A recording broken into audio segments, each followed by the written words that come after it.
빌레몬서 1장 4절에서 21절까지의 말씀입니다. 제가 읽도록 하겠습니다. 내가 기도할 때에 그대를 기억하고 내 하나님께 항상 감사드리는 것은 주 예수와 모든 성도에 대한 그대의 사랑과 믿음에 대해 들었기 때문입니다. 그대가 믿음 안에서 교제함으로 우리 가운데 있는 모든 선한 것을 깨달아 그리스도께 이르게 되기를 바랍니다.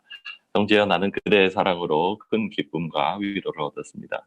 이는 성도들의 마음이 그대로 인해 새 힘을 얻었기 때문입니다.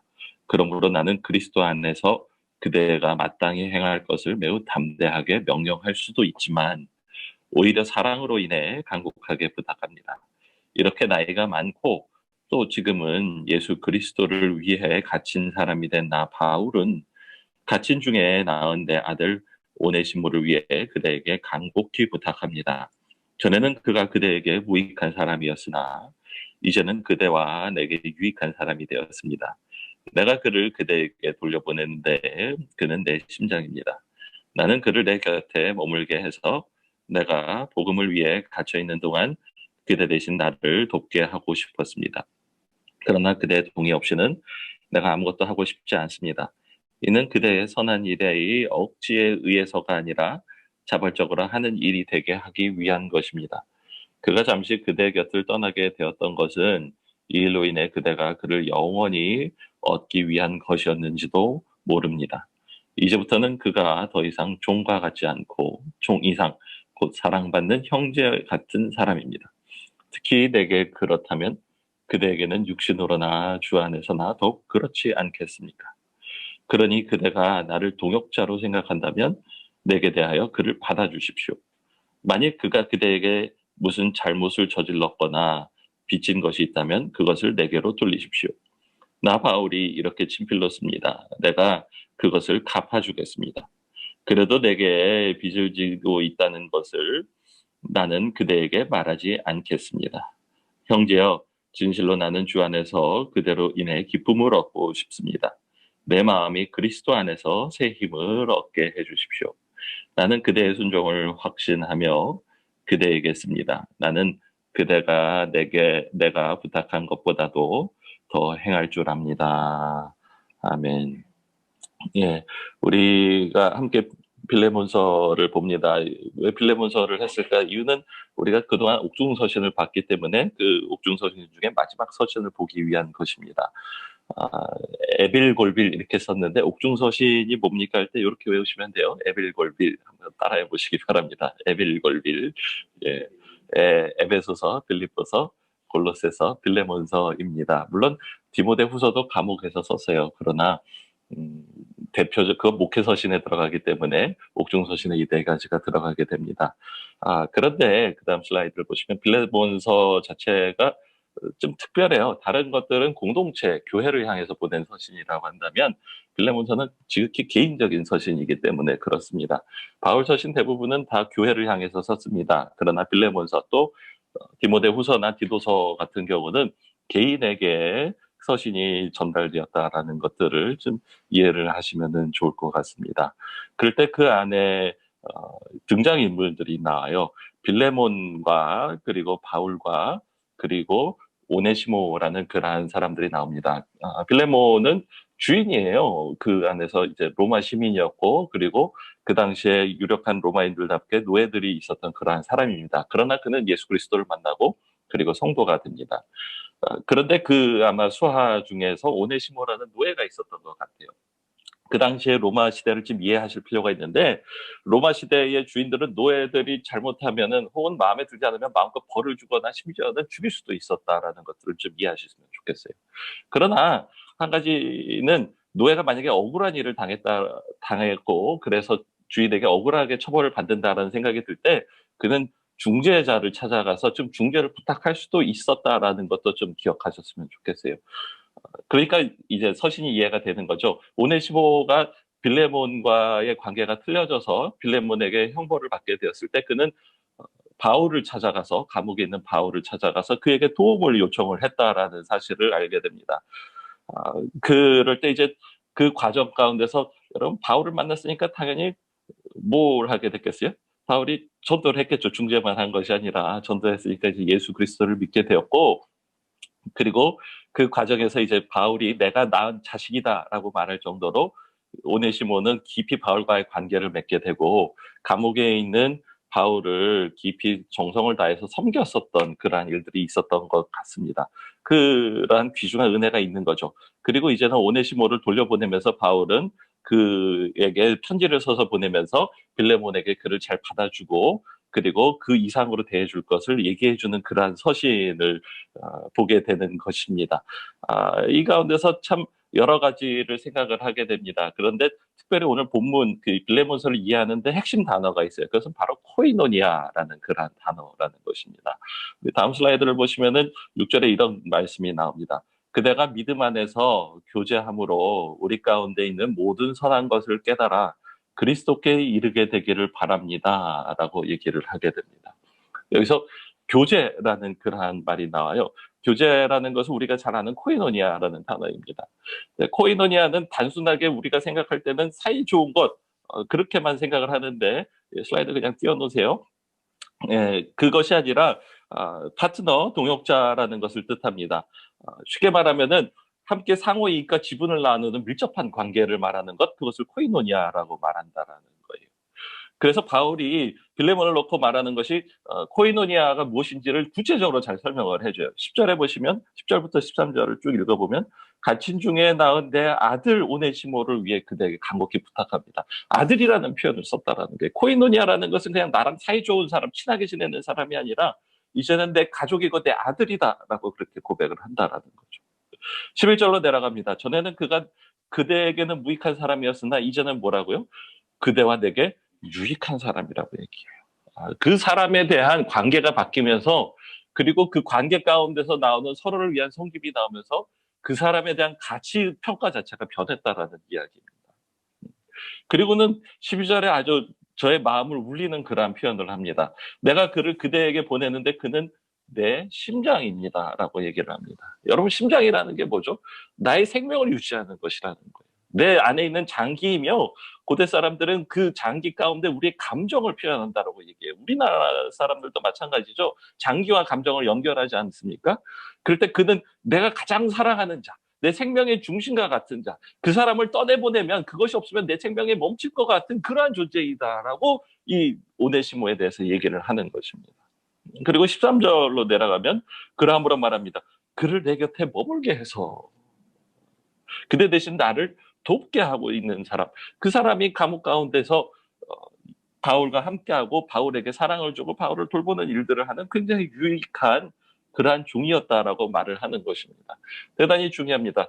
여러분, 예수 그리스도 안에서 복음을 전하고 그와 관계를 맺게 됩니까? 우리가 공동체 안에서 서로 사랑하는 공동체를 맺었다라고 합니까? 그럴 때 우리가 서로에게 부르는 단어가 있죠. 형제, 자매라는 얘기를 합니다.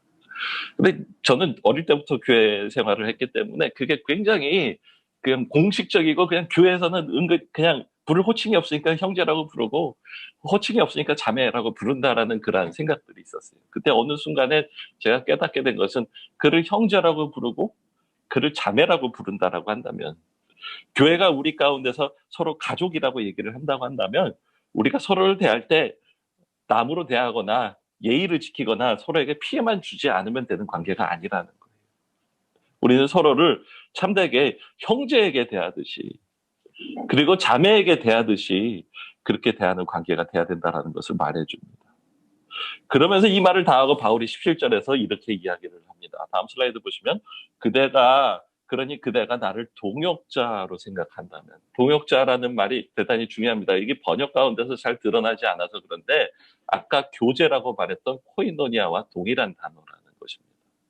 그대와 내가 코이노니아 가운데 있다고 한다면 내게 대하듯 그를 받아주십시오라고 이야기를 한다라는 것입니다. 대단히 중요합니다. 바울은 이미 빌레몬과 코이노니아 관계에 있었어요. 그런데 이러한 사건으로 통해서 바울은 오네시모와도 동일하게 코이노니아 관계를 맺게 되었다는 것입니다.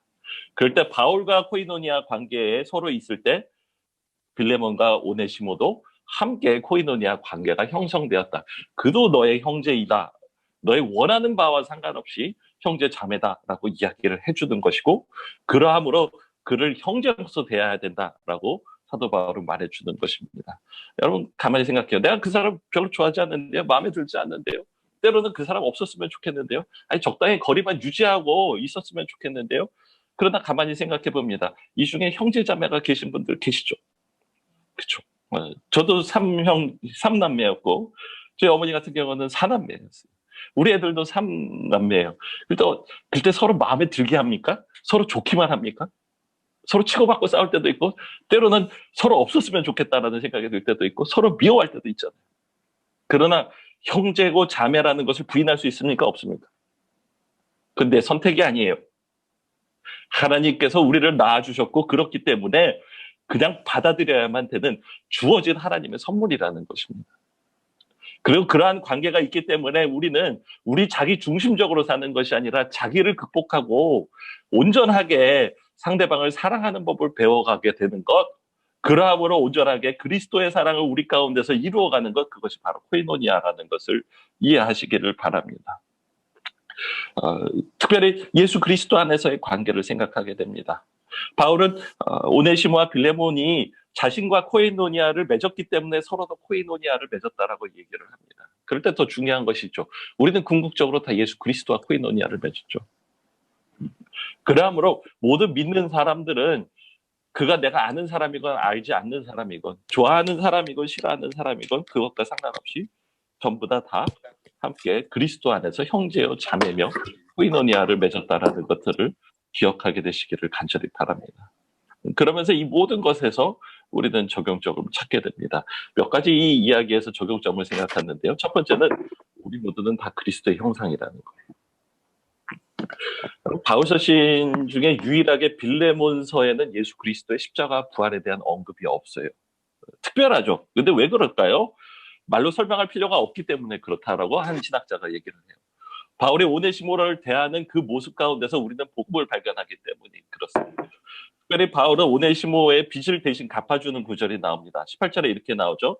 만일 그가 그대에게 무슨 잘못을 저질렀거나 빚진 것이 있다면 그것을 내게로 돌리십시오.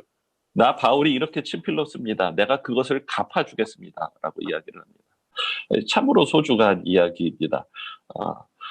사람이 물질에 대해서 굉장히 예민하다라는 거예요. 그럴 때 사도 바울은 말하는 거예요. 잘못 저질렀다면 내가 빚진 것을 갚아주겠다라고 얘기해 주는 거예요. 이 말씀 가운데서 주기도문이 저는 생각이 납니다. 우리가 우리의 죄를 사하여 준 것 같이 우리의 죄를 사하여 주시옵고라는 성경 구절이 있죠. 여기서 죄라는 말은 원어로 보면은 빚이라는 말과 똑같은 말이라는 거예요. 영적으로 굉장히 중요한 의미를 가집니다. 예수 그리스도께서 십자가에서 우리 죄를 대신 지시고 십자가에서 그 모든 죄를 사하셨다라는 것은 하나님과 우리과의 관계에서 우리가 하나님께 죄로 인해서 진 빚을 예수님께서 십자가에서 다 갚아주셨다는 이야기입니다. 그러므로 우리가 하나님과 화해하게 되고 그리고 하나님과 코이노니아를 맺게 되었다라는 그런 말을 설명을 하여 주신다라는 것입니다. 그럴 때 사도 바울은 오네시모가 주인에게 진 빚이 있을 때 내가 그것을 대신 갚아주겠다라고 말하는 것은 그리스도의 십자가의 자리에 자신이 함께 동참하는 것을 말하는 것입니다. 그러므로 오네시모가 물질적으로 진 빚을 갚아줄 때 그는 십자가의 은혜를 함께 보여주는 그러한 모습을 보여줬다라는 거예요. 그럴 때 사도 바울은 단순하게 좋은 사람, 착한 사람이 아니라 우리를 위하여 대속하신 예수 그리스도의 형상을 드러내는 그러한 사람이며 그 일을 할 때 그는 그리스도의 형상에 더욱더 가까이 다가가는 사람이었다라는 것들을 이해를 하시기를 바라요. 그 우리에게 주시는 교훈은 무엇입니까? 우리가 예수 그리스도로 인해서 십자가 안에서 그리스도와 화해하게 되고 이웃과 화해하게 되었습니까? 그렇다면 이제는 우리도 그리스도를 본받아서 그리스도의 형상을 세상에 드러내는 그러한 사람이 되기를 간절히 바라는 것입니다. 특별히 우리 경제적으로 참 어려운 시간들이 다가오고 있다라고 모든 사람들이 알고 있지요. 그럴 때 여러 가지로 물질적으로 어려운 일이 많고 그로 인해서 상처받고 상처 주는 일도 많을 것이고 그것 때문에 관계가 깨어지는 일들도 참으로 많은 시간이 다가올 거예요. 그때 우리가 해야 될 일은 무엇입니까? 교회 공동체로서 그러한 일이 없도록 함께 도와주고 예방하는 일도 필요할 것입니다. 그와 더불어서 또한 우리가 개인적으로 주변에 그러한 일들이 있을 때에 그것이 남의 일이 아니라 나의 일처럼 생각하고 대속의 자리 가운데 들어가서 서로를 도와줄 수 있는 그러한 헌신들이 또한 필요할 것입니다. 그럴 때 우리는 예수 그리스도의 형상을 서로에게 드러내는 그러한 일들이 있을 것이라는 것을 알게 되시기를 바라요. 둘째로는 이 모든 것을 볼 때 복음은 우리가 그리스도 안에서 새로운 관계로 관계가 재정립된다라는 것들을 또한 아시기를 바랍니다. 빌레몬과 오네시모의 관계를 생각을 해봐요. 그 안에서 사실은 세상이 관계를 어떻게 평가하고 맺는지에 대해서 잘 보여주는 것을 보게 됩니다. 여러분, 세상에서 사람 평가 기준이 뭐죠? 계층과 쓸모와 이익 아닙니까? 그 사람이 나와 클래스가 같습니까? 그가 나에게 쓸모 있는 사람입니까? 그가 나에게 이익을 줍니까? 그 세 개를 가지고 우리가 관계를 따지지 않습니까? 그럴 때 나와 계층이 같습니까? 나에게 쓸모가 있는 사람입니까? 나에게 이익을 줍니까? 라는 이 세 가지 기준이 맞을 때는 서로 어울리고, 그렇지 않으면 상관하지 않거나 불편해하면서 거리를 두는 것이 세상의 기준이라는 것이에요. 제가 하나 오늘 집사님 얘기를 해요. 학교에서 같은 엄마들끼리 굉장히 친해졌는데 그 엄마가 자꾸 백화점을 같이 가자고 그러더래요. 이 집사님은 별로 이렇게 백화점 가는 분이 아니거든요. 그래서 몇 번 같이 가다가 야, 여기 가지 말고 우리 터미널 가자. 그리고 터미널로 끌고 갔대요. 그래서 같이 끌고 가서 몇 번 같이 놀았더니 갑자기 그 엄마가 연락을 끊더래요. 다시는 연락을 안 하더래요. 참 많은 생각을 하게 됩니다. 세상이라는 것이 그런 것이라는 거예요. 근데 사도 바울은 오네시모를 그렇게 대하지 않았어요. 사도 바울을 생각해 보세요. 그는 교회에서 사도예요. 그리고 로마에서는 시민이었어요. 날 때부터 시민권을 갖고 있었어요.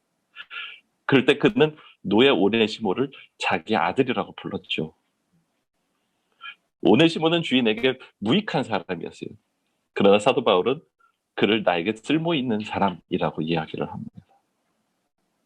그리고 사실은 유익한 사람이 되도록 얼마나 오래 참고 그를 위하여 인내하고 기도했을까요? 그리고 유익한 사람이라고 먼저 가치를 부여할 때 오네시모가 그 사랑과 기대에 맞춰서 점점 변해가는 것이 아니었을까라는 생각을 하게 됩니다. 오네시모는 주인에게 손해를 끼친 사람이었어요. 그러나 사도 바울은 내가 그의 모든 잘못한 것이 있으면, 그리고 빚진 것이 있으면 갚아주겠다라고 말을 하게 됩니다. 그리스도 안에서 우리는 새로운 존재 가치를 발견하게 됩니다. 16절에 이렇게 말합니다. 이제부터는 그가 더 이상 종과 같지 않고 종 이상 곧 사랑받는 형제 같은 사람입니다. 특별히 내게 그렇다면 그대에게는 육신으로나 주 안에서 더욱 그렇지 않습니까? 그것이 바로 코이노니아라는 그 말을 설명해 주는 것입니다. 사실은 바울이 골로새서에서 자기가 말한 것을 몸소 보여주는 거예요. 그의 인격에서 쏟아져 나오는 거예요. 거기에는 그리스 사람이나 유대 사람이나 할례를 받은 사람이나 할례를 받지 않은 사람이나 야만인이나 수구디아 사람이나 종이나 자유인이 따로 없습니다. 오직 그리스도는 모든 것이요 모든 것 안에 계십니다. 라는 이야기를 합니다. 우리가 사람을 평가하는 기준은 무엇입니까? 예수 그리스도입니다. 나도 그리스도의 형상을 가지고 있고 그도 그리스도의 형상을 갖고 있습니다. 그리스도께서 나의 빚을 하나님께 갚아주셨고 그리스도께서 그의 빚을 하나님께 갚아주셨습니다.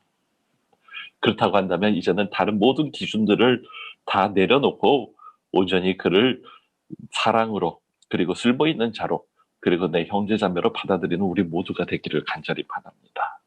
그렇지 않다면 오늘 아침에 회개하시며 변화하게 되기를 바랍니다. 제가 이 사회를 바라보면서 한 가지쯤 마음 아픈 것이 있어요. 이 사회는 비난과 조롱이 가득한 사회라는 거예요. 그리고 혐오가 가득한 사회 가운데 우리가 살고 있다는 거예요. 그리고 그리스도인들도 자기의 유익이 달려있을 때, 자기 정치적 성향과 관련이 있을 때, 혹은 자신의 여러 가지 다른 이득 관계 가운데 있을 때에 그러한 일들을 세상 사람들과 동일하게 해오고 있다는 것들을 막연하게, 아주 적나라하게 이렇게 세상 가운데서 보고 있는 그러한 시대입니다. 우리는 그러지 말아야 되겠습니다.